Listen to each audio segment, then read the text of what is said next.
Bismillahirrahmanirrahim. Assalamualaikum warahmatullahi wabarakatuh. Perkenalkan, nama saya Nurul Hayati Latifah, NIM 2118145. Di sini saya akan mencoba untuk menjelaskan tentang materi berdirinya pemerintahan di Madinah.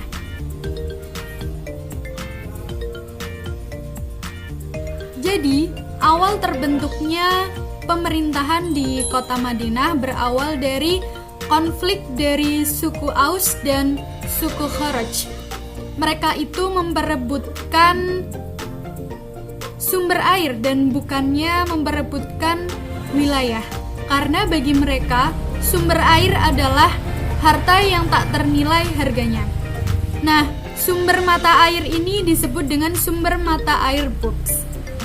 Karena dengan adanya konflik ini, mereka khawatir akan diserang oleh musuh, sehingga mereka mendambakan seorang pemimpin yang mampu memimpin mereka dan menegakkan peraturan serta keadilan. Pada tahun ke-11 kenabian Nabi Muhammad SAW, datanglah 6 orang dari suku Kharaj.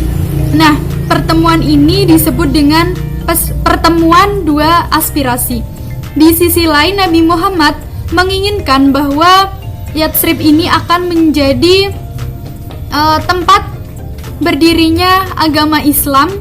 Kemudian di sisi lainnya, orang-orang Yatsrib ini memandang Nabi Muhammad SAW sebagai individu yang mampu memimpin mereka, menciptakan keadilan dan menegakkan peraturan sehingga menciptakan keteraturan di Yatsrib. Hasil dari pertemuan ini, mereka akhirnya masuk Islam dan berjanji akan mengajak penduduk Yatsrib untuk masuk Islam. Tahun berikutnya ada 12 perwakilan dari Yatsrib dan juga suku Aus. Mereka juga bertemu dengan Rasulullah SAW di Aqobah. Nah, perjanjian ini disebut dengan perjanjian Aqobah pertama, di mana perwakilan ini mereka akhirnya juga masuk Islam. Kemudian mereka juga berjanji bahwa mereka tidak akan menyekutukan Allah, tidak akan berzina, tidak akan mencuri, dan akan selalu berbuat baik kepada orang lain. Selanjutnya yaitu pada tahun berikutnya ada 74 orang dari suku Kharaj dan suku Aus, termasuk 2 golongan sebelumnya, mereka juga masuk Islam. Kemudian mereka juga akan berjanji mereka tidak akan menyekutukan Allah pula. Nah, hasil dari pertemuan yang ketiga ini disebut dengan Baiat Aqobah II, di mana para suku Kharaj dan suku Aus itu membaiat Nabi Muhammad SAW sebagai pemimpin beberapa penduduk di kota Yatsrib.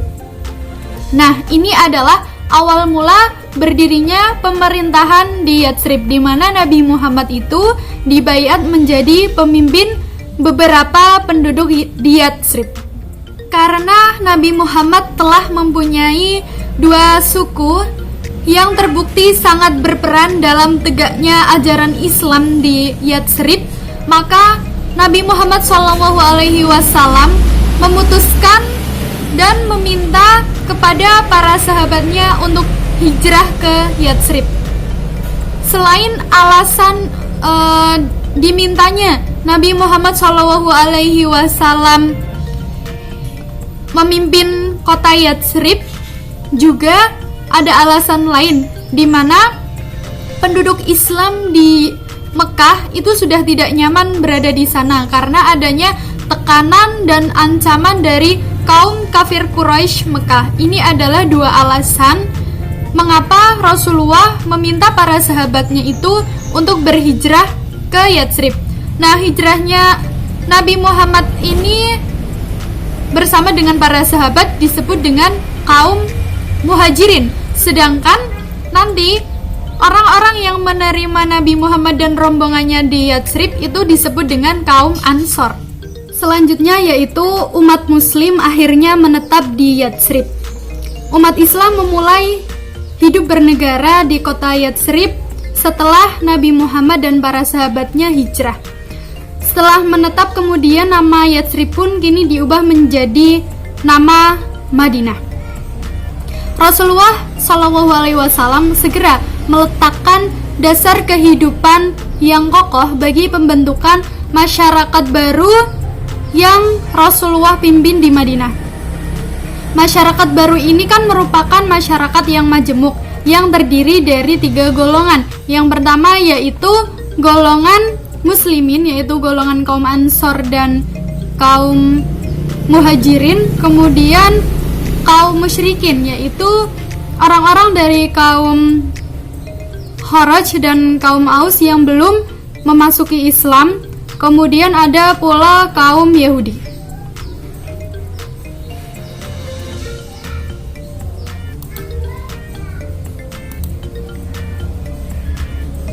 Dari ketiga golongan itu, Nabi Muhammad pun mengumumkan tentang peraturan dan hubungan antar komunitas di Madinah agar terjadinya keteraturan.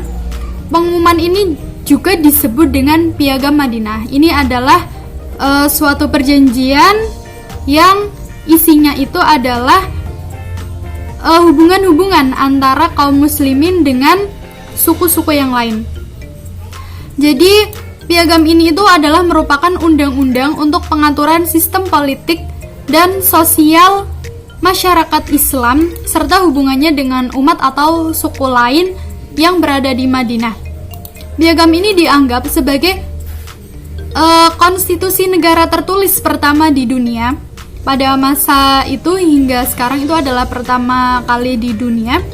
Kemudian Piagam Madinah ini adalah konstitusi negara yang berasaskan Islam dan disusun juga dengan syariat Islam. Saya akan membacakan beberapa isi dari 14 poin Piagam Madinah. Yang pertama yaitu kaum muslimin dari kalangan Quraisy dan Yatsrib atau Madinah, juga siapapun yang mengikuti dan berjihad bersama mereka adalah satu umat. Kedua, semua muslim meskipun berbeda suku sama-sama harus membayar utang tebusan yang harus dibayarkan karena telah melakukan pembunuhan atau melukai orang lain dan menebus para tawanan mereka dengan cara yang makruf dan adil di antara kalangan orang-orang muslim. Yang ketiga yaitu sesungguhnya orang-orang mukmin tidak meninggalkan seseorang yang menanggung utang di antara mereka untuk memberinya uang tebusan atau akal. Yang keempat, sesungguhnya orang-orang mukmin yang bertakwa harus melawan orang-orang yang melampaui batas atau melakukan kejahatan besar berupa kezaliman, dosa, permusuhan, atau kerusakan di antara kaum mukminin sendiri, walaupun ia adalah anak dari salah seorang di antara mereka. Kemudian yang kelima, seorang mukmin tidak boleh membunuh mukmin yang lain demi membela kaum orang kafir, dan seorang mukmin tidak boleh membantu orang kafir untuk menyerang sesama mukmin. Jadi piagam ini itu memuat atau menggambarkan hubungan antara Islam dengan agama dan suku lain yang diletakkan dalam bingkai ketatanegaraan dan undang-undang untuk menata kehidupan sosial politik di Madinah. Rancangan pemerintahan Madinah dalam menghadapi dunia luar ini juga memerlukan peralihan strategi tertentu bagi kemajuan manajemen pemerintahan di bawah Rasulullah SAW. Piagam Madinah kemudian menjadi acuan legislasi dalam keberagaman budaya dan agama. Melalui wadah inilah terbinanya daya dan kekuatan untuk membangun negara Islam yang mendukung cita-cita perpaduan dan pemeliharaan keadilan secara kolektif. Nah, sebagai kepala negara, Nabi Muhammad SAW itu menyadari akan pentingnya pengembangan sumber daya manusia melalui penanaman akidah dan ketaatan kepada syariat Islam. Kemudian atas dasar itu Rasulullah pun membentuk atau membangun masjid yang digunakan sebagai sentral umat atau tempat belajar. Di dalam bidang kehidupan, Rasulullah juga melakukan pengaturan sesuai yang ditunjukkan oleh Allah Subhanahu wa taala. Sedangkan di bidang pemerintahan, sebagai kepala pemerintahan, Nabi mengangkat sahabatnya untuk dijadikan menteri. Di antaranya adalah Abu Bakar Asy-Siddiq dan Umar bin Khattab. Kemudian tidak lupa yaitu Mu'adz bin Jabal dan juga beberapa sahabat Nabi yang lain dijadikan gubernur di Yaman.